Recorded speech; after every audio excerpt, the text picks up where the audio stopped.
Welcome to Luca is a Billionaire, where the only thing I invest in is your answers. In this video, I will explain how to use Gemini Flow. First, let's understand what Gemini Flow is and why it's a powerful tool for automation.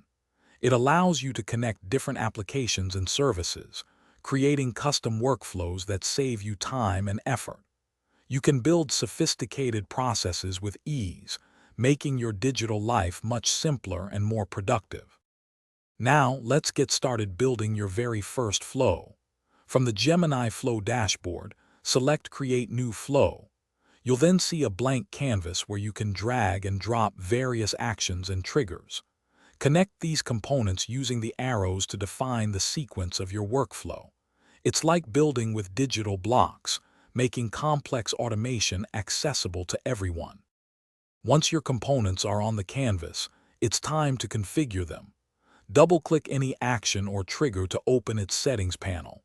Here, you can specify conditions for when a trigger should activate or input the necessary data for an action to perform its task.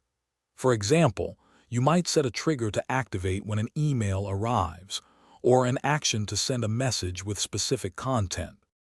After configuring your flow, it's crucial to test it thoroughly. Use the Test Flow button to simulate its execution and ensure everything works as expected. Review the logs for any errors or unexpected behavior, making adjustments as needed. Once you're confident, deploy your flow to activate it. It will then run automatically, handling your tasks efficiently in the background. Thanks for watching and please subscribe. It's the best investment you'll ever make.